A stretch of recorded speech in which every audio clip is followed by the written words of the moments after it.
আসসালামু আলাইকুম viewers, welcome to my channel. সবাই কেমন আছেন? আমি আজকে ইঞ্জিনিয়ারদের খুবই গুরুত্বপূর্ণ একটা ইস্যু নিয়ে কথা বলবো, যেটাকে ইঞ্জিনিয়ারদের ভাষা বলা হয়। অবশ্যই সবাই বুঝতে পারছেন আমি কী নিয়ে কথা বলবো। আজকে আমি ইঞ্জিনিয়ারদের ড্রয়িং নিয়ে কথা বলবো। ইঞ্জিনিয়ারদের আসলে কর্মক্ষেত্রে ড্রয়িংটা খুবই গুরুত্বপূর্ণ। হয় আপনি ড্রয়িং নিজে করতে হবে, হয়তো অন্যের ড্রয়িং বুঝতে হবে, ড্রয়িং আপনাকে জানতেই হবে। আমি basically electrical engineer, so electrical engineer সম্পর্কে আমার যতটা ধারণা আছে চাইবো যে আপনাদের মধ্যে সেটা ভাগাভাগি করে নিতে। হয়তো আমার ভুল হতে পারে, ক্ষমা সুন্দর দৃষ্টিতে দেখবেন ইনশাল্লাহ। তো ইঞ্জিনিয়ারদের ড্রয়িংয়ের জন্য অনেকগুলো সফটওয়্যার ইউজ করা হয়, কিন্তু সবাই ট্রাস্টেবল এবং খুবই ওল্ড একটা সফটওয়্যার, যেটার নাম হয়েছে অটোডেস্ক কোম্পানির তৈরি। এটা থেকে 2D এবং 3D দুটোই করা যায়। তাহলে চলুন শুরু করা যাক। সফটওয়্যারটা অন হতে একটু সময় লাগে, যাই হোক।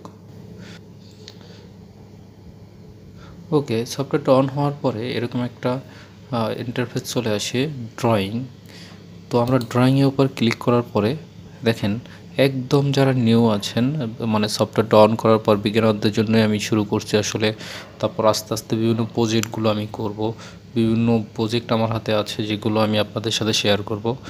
অবশ্যই আপনারা যদি সাথে থাকেন আমি সামনের দিকে আগায় যেতে অনুপ্রেরণা পাবো ইনশাল্লাহ। তো এটা আমি ক্রস করে দিলাম। দেখেন এটা গ্রাফস মোডে আছে, আমি সলিড মোড করে নিলাম। তো দেখেন এখানে আমাদের যে স্ন্যাপগুলো আমরা সিলেক্ট করে নেব আমাদের প্রয়োজন মতো, আমাদের যতটা লাগবে। যেমন এখানে আছে এন্ড পয়েন্ট, তারপর মিড পয়েন্টটা সিলেক্ট করার জন্য এখানে সেন্টার পয়েন্ট আছে। এগুলো আমরা আমাদের ইচ্ছা মতো আমাদের যতটা দরকার হয় আমরা সিলেক্ট করে নেব। তো ড্রয়িংয়ের মেইন পার্ট হলো ড্র পার্টটা হচ্ছে যেগুলো দিয়ে আমরা জাস্ট ড্রয়িং করব, আর বাকিগুলো হচ্ছে মডিফাই করার জন্য, বিভিন্ন কালার টালার এইসব করার জন্য। তো ড্র পার্টের ভিতর প্রথম যে টুলটা আছে সেটা হলো স্ট্রেট লাইন করার জন্য, শুধুমাত্র লাইন টানার জন্য এই টুলটা ব্যবহার করে। দেখেন এটা কিন্তু আমরা যেমন ইচ্ছে তেমন করতে পারি, কিন্তু এখানে একটা নিচে একটা জায়গা আছে যেটার নাম হচ্ছে অর্থ মোড। এই অর্থ মোডটা যদি অন করি, এটা শুধুমাত্র 90 ডিগ্রি অ্যাঙ্গেলে যাবে। ওকে, তার পাশে আরেকটা টুল আছে লাইনের পলিলেন, একই সেম কাজ। দেখেন আমাদের স্ট্রেট যাচ্ছে, 90 ডিগ্রি যাচ্ছে, তার কারণ হচ্ছে এখানে অর্থমোড অন করা। এখন দেখেন অফ করে দেওয়ার পর সাথে সাথে এটা কী হয়ে গেল, আলাদা। আমি যতটুকু কোণ নেওয়ার ইচ্ছা ততটুকু কোণ নিতে পারবো। এখন কথা হয়েছে লাইন আর সেমিলাইন তো দুইটা একই মনে হচ্ছে। তো আমরা কীভাবে বুঝবো যে আসলে দুইটা কাজ কি আলাদা কিনা? তো দেখেন লাইনের ক্ষেত্রে এটা আলাদা সেগমেন্ট কাউন্ট করে, কিন্তু পলিলাইন একটা সেগমেন্ট কাজ করে। লাইনের ক্ষেত্রে আমি আলাদা সেগমেন্ট নিয়ে আমি মুভ করতে পারবো, কাট করতে পারবো, কিন্তু এটা সম্পূর্ণটা একসাথে করতে হবে। এরপর আসেন সেন্টারের ভিতর দেখেন অনেকগুলো অপশন আছে। সেন্টার রেডিয়াস আছে, সেন্টার ডায়া আছে, 2 পয়েন্ট আছে, তারপর আছে 3 পয়েন্ট আছে, 10 রেডিয়াস আছে। 10 বলতে স্পর্শক, দুইটা স্পর্শক পরে রেডিয়াস দিলে বৃত্তটা হবে। তাও 3টে 10 আছে। ওকে, দেখেন এই এক্স ওয়াই হরিজন্টাল যেটা আছে এটা শুধু বারবার নড়াচড়া করতেছে। তো এটারে যদি আমি ফিক্সড করতে চাই, সেক্ষেত্রে লিখতে হবে কিবোর্ড থেকে ইউসি, জাস্ট দুটা ইউসি, সরি আমি মেবি ইউসি। ওকে, ইউসি কন নামে একটা অপশন আসবে, ইউসি কন। ওকে, এখান থেকে নো অরিজিন দিলে এটা চলে যাবে, ফিক্সড হয়ে থাকবে। তো আমি সেন্টার আসি। সেন্টারের ভিতরে অনেকগুলোই অপশন আছে। দেখেন সেন্টার রেডিয়াস, তার মানে আমি সেন্টার, এখানে আমি যদি রেডিয়াস দিই, দেখেন দিলাম 10, তো একটা সেন্টার চলে আসে। 10 দেওয়ার পরে যদি আমি এন্টার প্রেস করার সাথে সাথে কী হয়ে গেল, একটা বৃত্ত হয়ে গেল। তো আমি নিচেরটা যদি দেখি, এটা কিন্তু ডায়া আছে, তার মানে সেন্টার এখান থেকে তার 10, আর এটা পুরোটা যদি দিই, দেখেন সে কীরকম হয় আমি দেখি।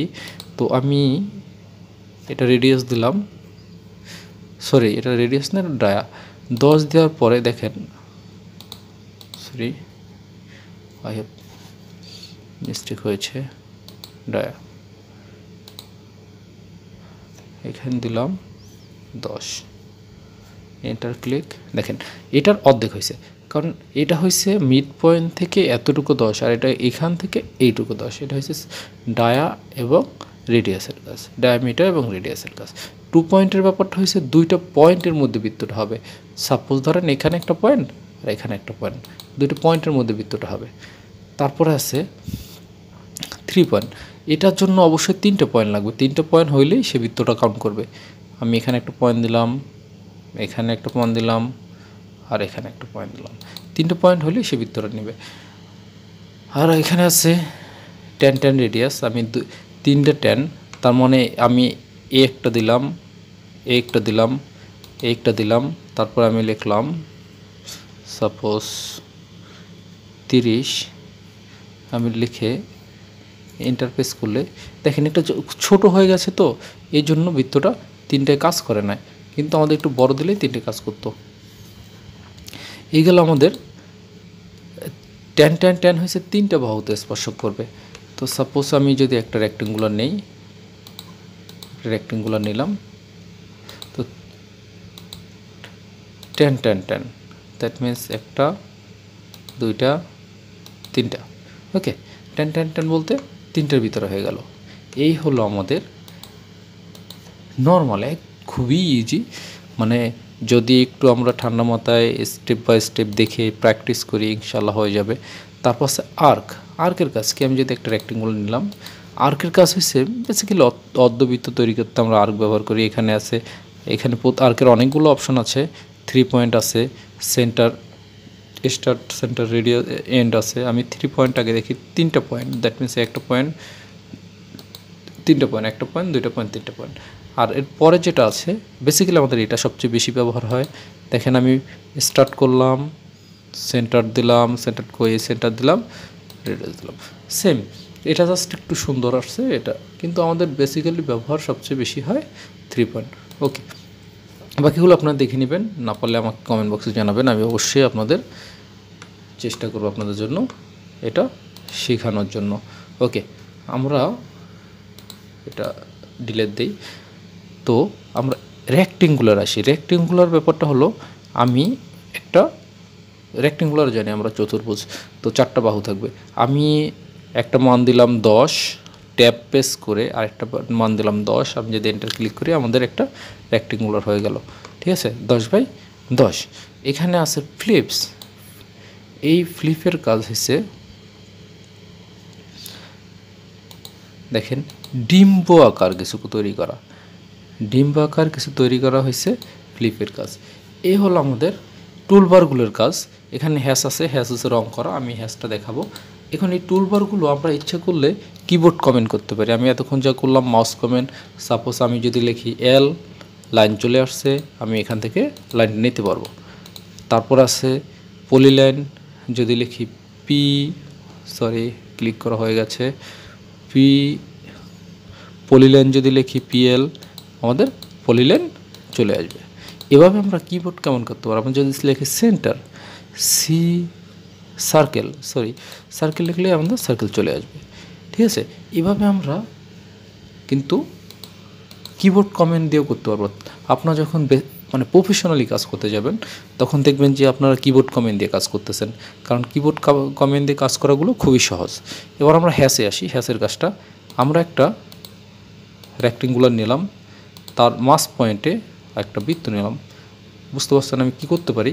তো এখানে আসছে আমাদের, আমরা হ্যাশে ক্লিক করে সলিডে যদি গিয়ে আমরা এখানে একটা কালার চুজ করলাম রেড, তো আবার হ্যাশে গেলাম, হ্যাশে গিয়ে এখানে সলিড ক্লিক করব। হ্যাঁ, সলিড ক্লিক করে আমরা যদি যাই এখানে সবুজ, হয়ে গেল আমাদের পতাকা।